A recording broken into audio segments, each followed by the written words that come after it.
আসসালামু আলাইকুম। আজকে ঢাকা থেকে তাইওয়ান যাচ্ছি রেডিওলজির একটা কনফারেন্সে অ্যাটেন্ড করার জন্য। সিঙ্গাপুর এয়ারলাইন্সে চেকিং শেষে বিশাল এক লাইনে দাঁড়ালাম বোর্ডিংয়ের আগে।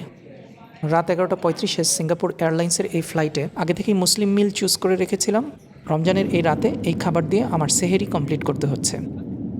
কপাল গুনে জানালা পাশে সিট পেয়েছি, কিন্তু জানালা নেই। ভোর 6টার আগে সিঙ্গাপুর পৌঁছে গিয়েছি। এখানে সূর্য একটু দেরিতে উঠে, টার্মিনাল 3 পেয়ার রুমে ফজরের নামাজটা সেরে নিলাম। যেহেতু 5 ঘন্টা ট্রানজিট আছে, প্রথমেই টার্মিনাল 2তে একটা ঢু মেরে আসলাম। এখানে বেশ কিছু সুন্দর জায়গা আছে যেখানে আপনি সময় পার করতে পারেন।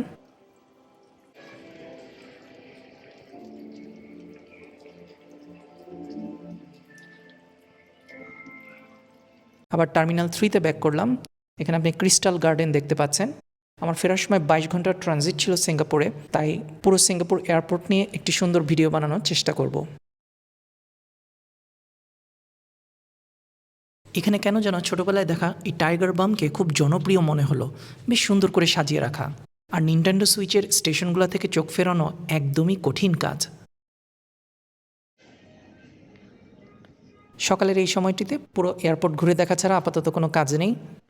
একটু ঘুম ঘুম ভাব, তাই বসে প্লেনের ওঠানামা দেখার চেষ্টা করছি। তাইওয়ানে আসার সময় আমার ভিসা ফ্যাসিলিটি ছিল। বাংলাদেশে তাইওয়ানের কোনো এমবেসি নেই, যে কারণে ভিসা প্রসেসিং একটু ডিফিকাল্ট হয়ে যায়। সাধারণত সিঙ্গাপুর বা ইন্ডিয়া থেকে অ্যাপ্লাই করতে হয়। আমার ক্ষেত্রে যেহেতু আমি কনফারেন্সে পোস্টার প্রেজেন্ট করতে যাচ্ছি, অর্গানাইজাররা আমাকে কোড পাঠিয়েছিল, যেটা দিয়ে আমি ভিসা অ্যাপ্লাই করতে পেরেছিলাম। সো আমাকে কোথাও দৌড়াতে হয়নি। তবে ফ্লাইটের জাস্ট একদিন আগে আমি ভিসা পেয়েছিলাম।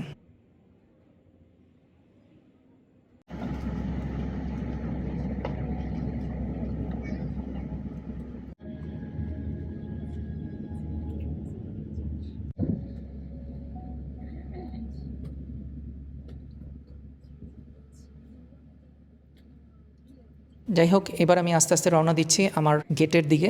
আমার টার্মিনাল 3-এর A16 গেট, যেটা অনেক দূরে অবস্থিত।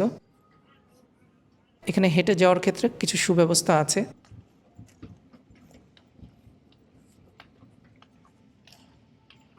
পাশাপাশি সুন্দর সিনারিগুলো দেখারও সৌভাগ্য হয়। পাশ দিয়ে তাদের স্কাই ট্রেন চলে যাবে এখান দিক দিয়ে।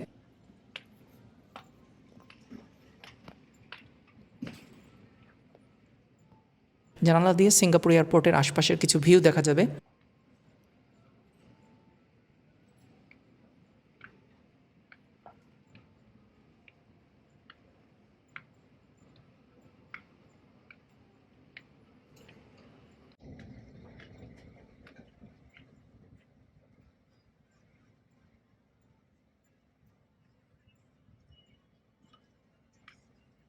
এক একটি টার্মিনালকে কানেক্ট করছে স্কাই ট্রেন, যেগুলো ফ্রিতে ভ্রমণ করা যায়।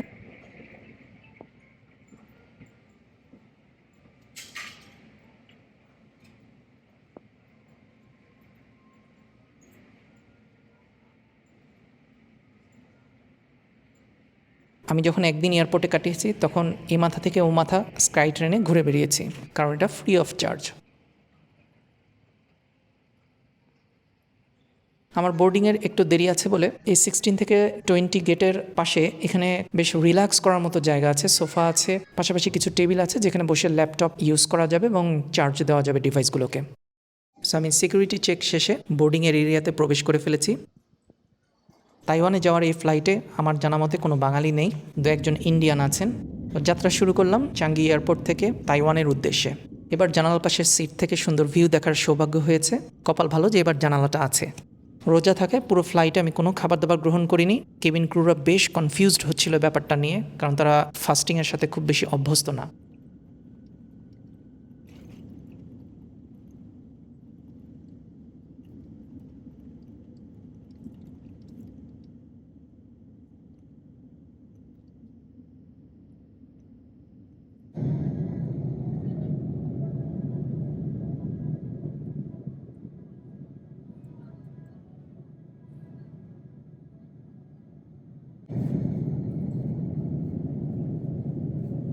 যেহেতু ক্লান্ত ছিলাম, একটা বিশাল ঘুম দিয়ে উঠলাম এবং তাইওয়ান দেখা যাচ্ছে।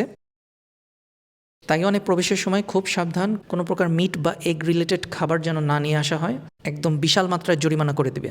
ইমিগ্রেশন শেষে যেহেতু আমি মেট্রো ইউজ করব, তাই নিচের কনভেনিয়েন্স স্টোর থেকে একটা হ্যালো কিটি লোগোর এমআরটি কার্ড কিনে নিলাম, এগুলো ইজি কার্ড বলে এখানে। $100 ভাঙিয়ে নিয়েছিলাম, যেটা এখানে রিচার্জ করতে হেল্প করেছে। এখানে ভিসা কার্ড দিয়ে রিচার্জ করার সুযোগ ছিল না। তো মেট্রোতে চেপে $150 খরচ করে চলে আসলাম মেইন মেট্রো স্টেশনে।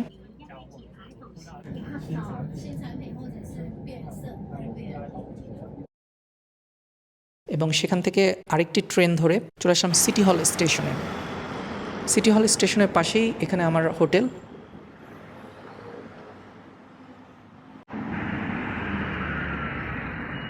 এত বড় বড় হোটেলগুলোতে আসলে ওঠার সৌভাগ্য হয়নি। আপনি দূর থেকে 101 তলার বিল্ডিংটি দেখতে পাচ্ছেন, যেটা তাইপে শহরের একটা বিশাল আকর্ষণ।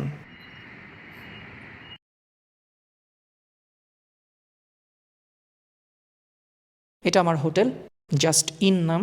সন্ধ্যা হয়ে গিয়েছিল এবং মেট্রোতে থাকে, আমি সেখানে পানি খেতে পারিনি। মেট্রো স্টেশনে নেমে পানি খেয়ে ইফতার করি এবং বাকিটা আমার এই হোটেলে এসে দুধ এবং কর্নফ্লেক্স দিয়ে, যেটা কনভেনিয়েন্স স্টোর থেকে কিনেছিলাম, এটা দিয়ে আমার ইফতার সারতে হলো। হোটেলটা একটু ভিনটেজ কোয়ালিটির। আমি অন্য একটা ভিডিওতে হোটেলের একটা রিভিউ দেওয়ার চেষ্টা করব। এবং হোটেলটা বেশ সুন্দর। সবথেকে বড় কথা, এটা অনেক চিপ প্রাইসে পাওয়া গিয়েছে এবং সব জায়গায় কিছু আর্ট তারা রেখে দিয়েছে। যেমন আমার এই লিফটে আমি 8th ফ্লোরে আছি, সো নিচে নামার সময় উদ্ভট কিছু ছবি এখানে দেখা যাচ্ছে, যেগুলো 18+ কোয়ালিটির। যাই হোক, রাতের বেলা ক্লান্ত অবস্থায় একটু আশপাশের অংশটা ঘুরে নিলাম। রাতের বেলা সাধারণত এই অঞ্চলের লোকজন একটু মনে হয় তাড়াতাড়ি ঘুমিয়ে পড়ে, কারণ রাস্তাঘাট বেশ কোলাহল মুক্ত ছিল। আশপাশের রাস্তাগুলোতে যে সুন্দর বিল্ডিংগুলো আছে, সেগুলোতে রাতের সৌন্দর্য উপভোগ করার চেষ্টা করছি।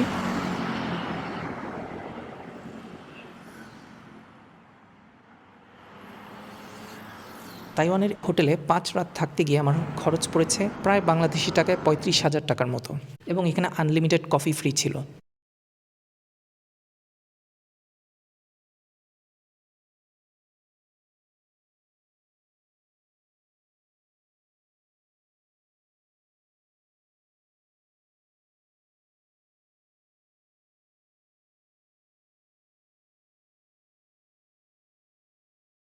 আমার পাশের বিল্ডিংয়ে 7-Eleven-এর 2টা শাখা ছিল, এর মধ্যে একটি শাখা মানবহীনভাবে চলছে।